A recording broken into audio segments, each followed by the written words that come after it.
us over trap beats. The Fixx is saying, ooh. DJ Focus, tell him turn you up. Ooh. DJ Focus, tell him turn you up. Ooh.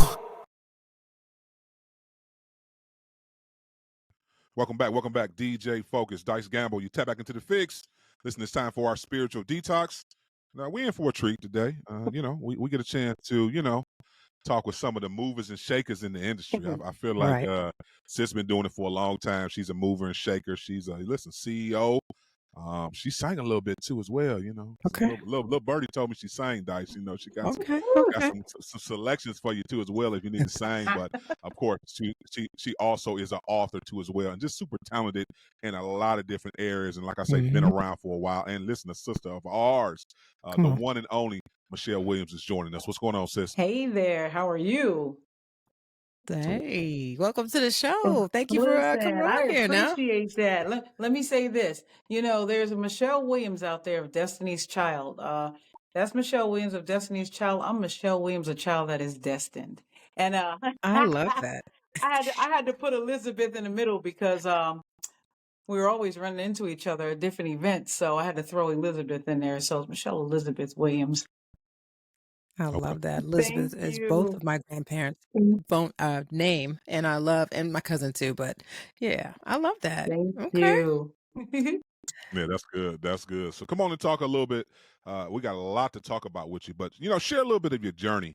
What's that one thing God has shown you over the years in your faith journey that you were kind of like, wow, you didn't even know that God wanted to show you that?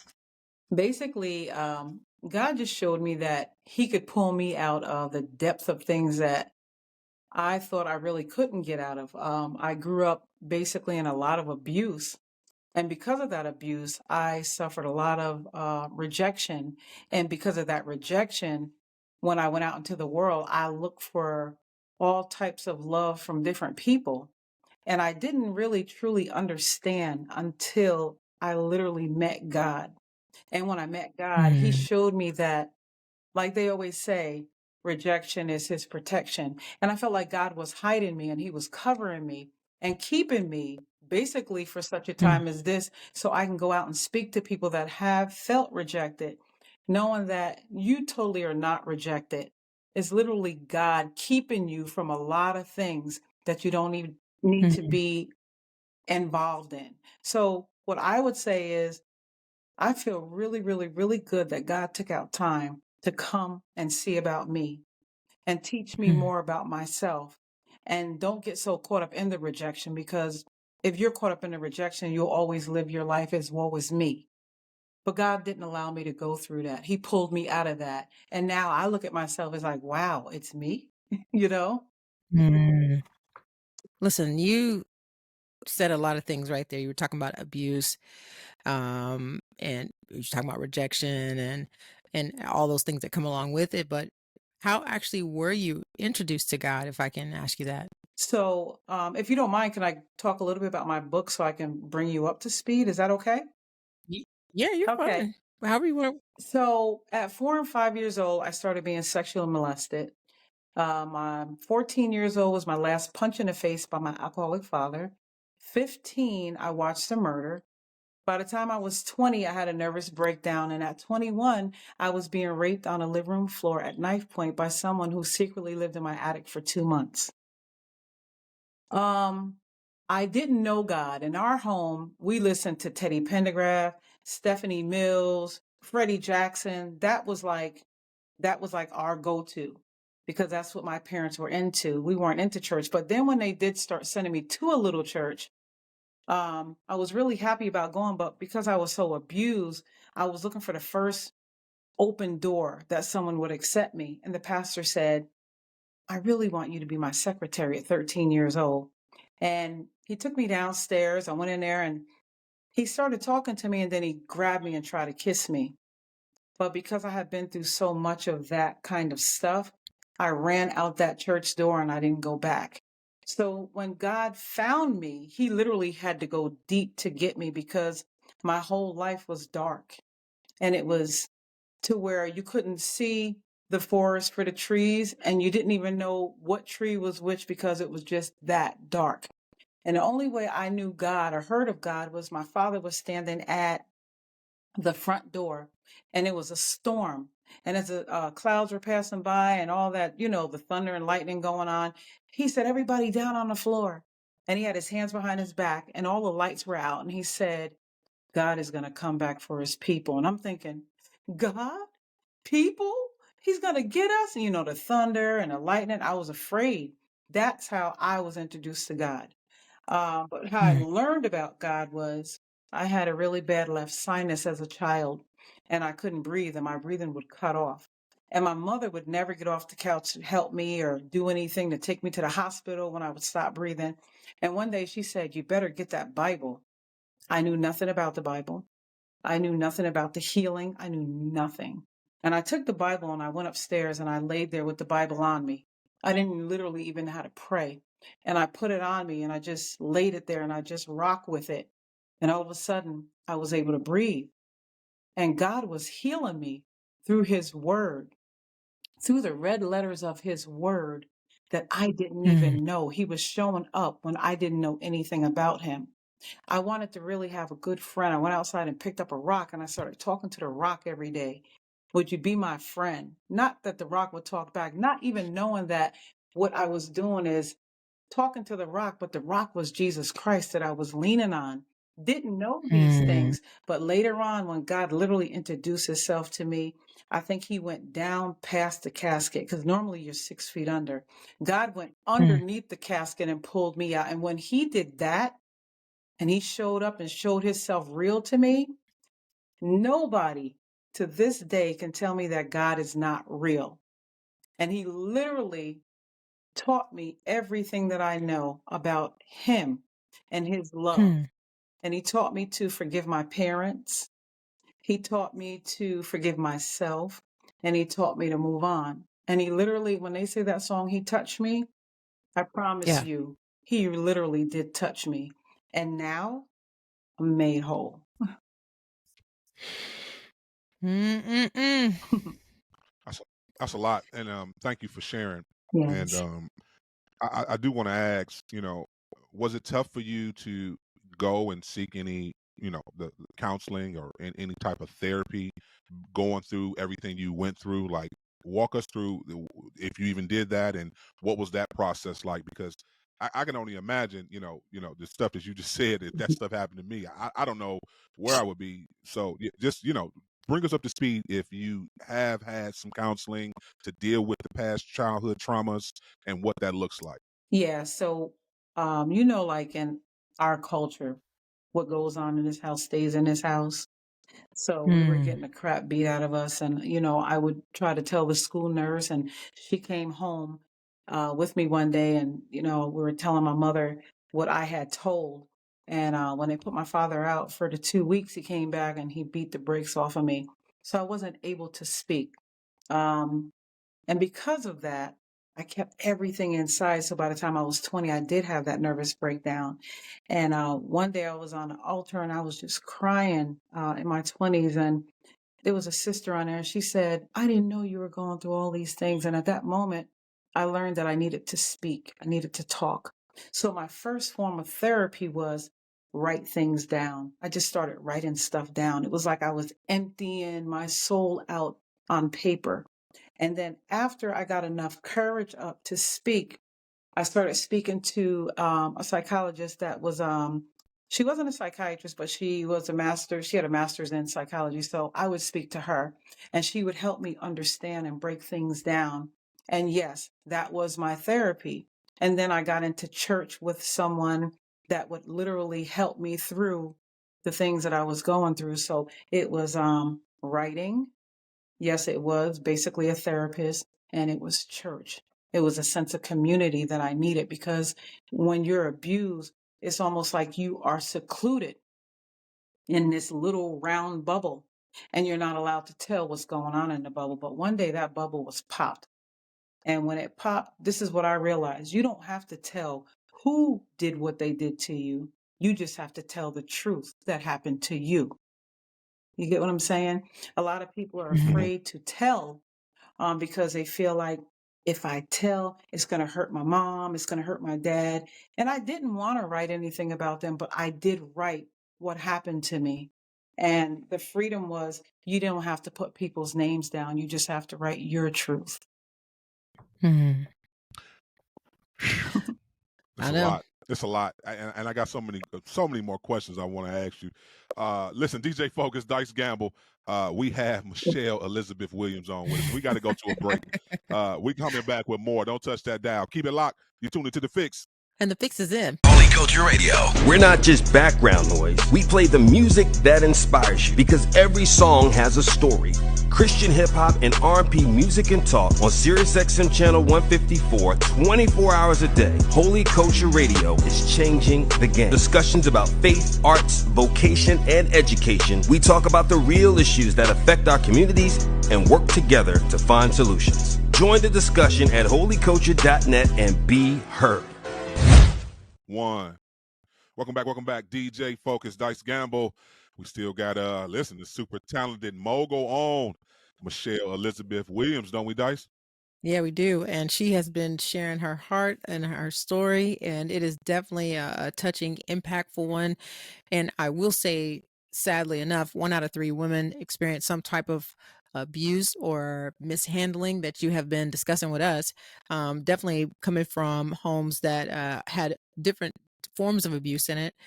What would you share with like a listener who's actually listening to your story right now, like, and they're like, man, I am stuck in this type of situation? Like, what is the first step that they could even actually take to maybe start to make a turn, them realizing like I'm here and I don't want to be here anymore? I would say the first step would be acknowledgement. I remember going to I remember going to one of these meetings one time. And when I got there, the lady had said to me, the best thing I can tell you is, and this is a situation that I was in. I had got myself into a bad situation. She said, leave him. That's going to be your best bet. And I looked at her like she was crazy. Like, how dare you tell me to leave him? Why would you say that? And I felt like she was coming against everything that I was, almost like Tina Turner. Like, no, I can't leave because if I leave, it'll look like what I've been through. But when I did get up and I left, it was like the most liberating thing that I could ever have done for myself, my family. So what I would tell someone is acknowledge what you're going through first. Get out as soon as possible. Get yourself some therapy and get on the right track. And whatever it would take for safety for you, no matter what that safety is, get to it. It would be like you out there in the middle of the sea and someone throws you that little life thing, the little float, but you don't take it. You keep pushing it away when Mhm. God is trying to save your life. You have to jump out there and you have to hold on to it. I don't care if your body's flipping upside down, your head is bobbing up and coming up. You have to understand that there is a lifeline there to help you. Therapy is lifeline. If you have to go to shelters, they are a lifeline. You have to go to someone that you can trust. There has to be someone that you can reach out to get out of anything that you're in. Because if you don't, you're going to stay. And like I say, when you stay, you pay. Mhm. But it's how you want to get paid. How do Why you want to get paid? no, that's good. Why do you think so many women stay in these toxic and these abusive relationships? Do you think it's because of fear? Is it a mental thing? Yeah, I do. I think a lot of times, we could just name a number of things. Daddy issues. Mhm. Because they didn't have their daddy. They need a man to be there, no matter what that looks like. So they'll stay for daddy issues. Yes, fear is one of the number one things that people will stay because they're afraid. Because words are so powerful. If someone says to you, I will kill you and yours if you leave me, that messes with people's mental and they feel like, what if he does kill me? I've been watching TV and people do. So people get caught up in fear and they don't leave. And sadly to say, I just had a 31-year-old girl, 32-year-old girl. The boyfriend beat her so bad and he stabbed her and then he went and hung himself. And all I was thinking to myself was, God, if I would have known, I would have told her, I hate to say it, get him arrested now. Mhm. Just get out of there. When my father was beating me back when I was a young girl, I would tell a young girl now, you don't have to take those punches in the face. You don't Mhm. have to be beat down with the sticks, you know. You don't have to go through that. Get out now. You have to tell somebody. And the thing is, people don't like to bring their families down or the people they love because people may not believe them or they don't want to see maybe uncle such and such go down because of what they're doing to you. But you know what? It's your life. And if you don't sometimes save your own life, Mhm. your very life can be taken from you. And I'm not talking about sifted from the earth. I'm talking about living in the earth, but living as a dead person in the earth because you're afraid to talk about it. So I'd Mhm. say tell somebody. I love it. Yeah, but a snitch and go. Snitching is not bad, Go you and know. snitch. I think it's People go and make then snitch. Yeah, people get make it out. like snitching is so bad, but Yeah. honestly, Mm-mm. you know, Yeah. if I could turn back the hands of time right now, Mm. I would literally snitch a little more. You know Mhm. why? Because I wouldn't have some places on my body that are busted up. Yeah. I wouldn't have been busted up like that. You Mhm. know, a lot of things wouldn't have happened to me if I would have took the step to go a little bit further. Mhm. But I stopped at Nurse Johnson. Shout out Wow. to Nurse Johnson. Yeah, definitely shouts out to Nurse Johnson. Listen, we got to talk a little bit about this music before we get you out of here. Come on and talk about, when did your musical career start for you? Like, why did you get into even doing music? So when I was a little girl, I used to just go up in my room and just play music because the abuse was so bad in my house, you know. Mm. Having an alcoholic father coming and beating my mother and my mother fighting him and the house was so chaotic, all the time. And it was like my place of refuge, my place of solace was going in my room, putting a little record player on and just playing these songs that just it wasn't even church songs, it was just music just Mhm. ministered to me. So I would try to sing. I was in little school plays and things like that, but then when I got older, I started writing songs, and one of the songs I wrote was I Know Who I Am, Mm. because I didn't know who I was. Because basically, when you're being beat the way you're being beaten, I was covered in blood so much that you couldn't even recognize me. All you would see was blood, you Mm. know? Somebody else's dirty blood that was on me that they hadn't taken care of themselves. So they were dripping it on me. And I just, finally, when I got myself together and washed myself off, I was like, oh, wow, there is a person in there. I am meant to be here. Mhm. So I started singing. Um, 2002, I put my first CD out, Creating Me a Clean Heart. I made it. And then later on, I put out the one, I Know Who I Am. So I haven't really been singing a lot. I wrote the book, Nobody Ever Told Me. I don't know if you've seen that, but Mhm. the book, Nobody Ever Told Me. And Mhm. I've been speaking about that. So what I do is because my passion, the burning in my heart is still singing, but it's like when I'm talking, I'll be singing, Mhm. singing, I'll start talking. So it's like it goes well together. That's awesome. That is awesome. What is the thing that you are most proud of about yourself now? You know what? So I look at my children, and my oldest daughter will be 38, and my children are 38, 36, and 34, and they have children of their own. I'm such a great mother. Mm. They came out so good. You would never think that that would come out of me, Wow. knowing what I grew up in. But it's like I turned the generational curse. I flipped it, and I Mhm. gave my children what I did not have. And because my grandmother, she disowned us. My father was an only child. I never got to meet my family. And my Mm. mother, we never met her mother. And when I first met her father, the next time I seen him, we were at his funeral. So Wow. I had no grandparents. And because we were disowned by my grandmother, my grandchildren, I mean, when I open my arms to them, my heart just pours out. So what I'm proud of is that I am a mother. I'm a true mother. I'm a true wife. Mm. I'm a true family person. I'm a loving grandmother. And we adopted 4 boys. Even though our son was killed this year, he was shot and killed being in someone's backyard. He was taken away from us, and that was our only son. But what I am proud of is I'm sad for that. I'm very sad for that.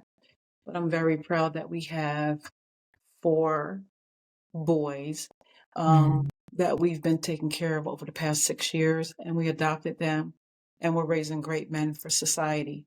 So I'm proud that we give back. Mm-hmm. I love that. Yeah, we definitely our condolences to you and your Mm-hmm. husband too as well. Thank Sorry for you. your loss. Before we get you out of here, come on, you got to talk about y'all are media moguls too as well. Let's talk I was gonna about say, all good these grief. radio outlets. It might be somebody, a CEO, looking to start their own radio platform. Speak to that a little bit, just on how you and your husband set that up. Yeah, so my husband, he runs the Gospel Hip Hop Awards. He also has the radio network, Indie One Network. He has 46 stations under him. He's also with Siriusxm. The Holy Culture. The underground, yes, the underground hip hop. He has all these things, but if anyone would like to even be a part of that, they could reach out to him. The Jay Williams Show. You could find him anywhere on Google. Jay Williams 377 at everything. Everything that's out there that's digital, you could find him. But jwilliams377 at yahoo.com, you can send him some music. If you want to be a part of his network, yes, you can do that. And yes, I am the supportive wife. I'm like right behind him, whatever he does. And the thing is, people see that. When people see that, they think, oh, it's all the highs. But being the wife, you get to see all the lows, all the in Mhm. between, all the no's, all the disappointment. You get to see all of that. But even in all of that, I got his back 150%, watching him grow from 2015 to now. That guy Mm. is amazing. And he's an amazing man with great integrity. And I love that about him. Yeah, Listen, he's dope. Michelle. Yeah, he Shout is out to dope. you, Jay. Yeah, we appreciate you coming through, rocking with us. Come on and tell the people Mm-hmm. how they connect with you, how they can go, where they can go find your book at, and everything about your entire platform, where they can find all the information at. Everything about me is on michelleelizabethwilliams.com. You'll find everything about me there. All my social media is linked to just that website. Oh, and There my you go. book. My book, Come if on you now. don't want to go there, nobody ever told me. Michelle Elizabeth Williams, Amazon.com. If you Google me, I'm on so many engines. You'll find me anywhere for that book. We appreciate you coming through, kicking it with us, Yes, sis. thank you. Yeah, Thank Thank we you got to you. go so I to much. appreciate you. absolutely. We got to go to a quick break. We coming back with more. Keep it locked. You're tuning to the Fixx. And the fix is it.